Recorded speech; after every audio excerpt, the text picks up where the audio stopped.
Hi అండి, అందరికీ నమస్కారం. Welcome back to my channel. ఈ వీడియోలో ఇప్పుడు ఏంటంటే వాడుతుంది జూలై 1 నుంచి ఉద్యోగులకు జీతాలపైన ముఖ్య ప్రకటన జారీ చేశారండి. మరి ఆ ప్రకటన ఏంటో ఇప్పుడు తెలుసుకుందాము. సో వీడియోకి అయితే ఒక లైక్ చేయండి. ఇక వీడియోలోకి వెళ్ళిపోదాం. 6 నెలల్లోనే 47,000 కోట్లకు అనుమతి ఉంది. కానీ కేంద్రం ప్రతి ఆర్థిక సంవత్సరంలోనూ తొలి 9 నెలలకు రుణ పరిమితిని అయితే నిర్ణయిస్తుందండి.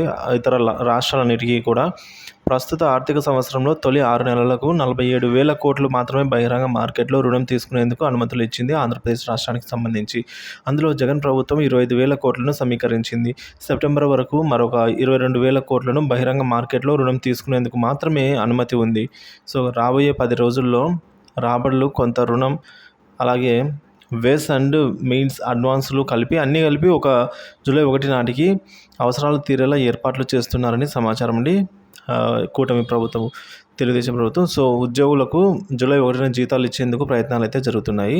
సో ఖచ్చితంగా 1వ తేదీన జీతాలు మరియు పెన్షన్స్ అయితే ఇచ్చేదానికి ఏర్పాట్లు అయితే చేస్తున్నారు. గత ప్రభుత్వము 47,000 కోట్లకు 6 నెలల గడువు ఇస్తే కేవలము 25,000 కోట్లను జస్ట్ మొదటి నెలలోని 25,000 కోట్లను సమీకరించినట్లు చెప్తున్నారు. ఇక 22,000 కోట్లు మాత్రమే మిగిలిన రోజులన్నిటికీ కూడా ఉపయోగించుకోవాల్సిన పరిస్థితి రాష్ట్రానికి అయితే ఉంది. అయినా సరే ఈ నేపథ్యంలోనే 1వ తేదీన జీతాలు ఇచ్చేందుకు అయితే ప్రయత్నాలు అయితే ముమ్మరంగా జరుగుతున్నాయి ఫ్రెండ్స్. మరి చూడాలి. ఎప్పటికప్పుడు తాజా అప్డేట్ న్యూస్ అయితే అందిస్తూనే ఉంటాను. Thank you for watching this video.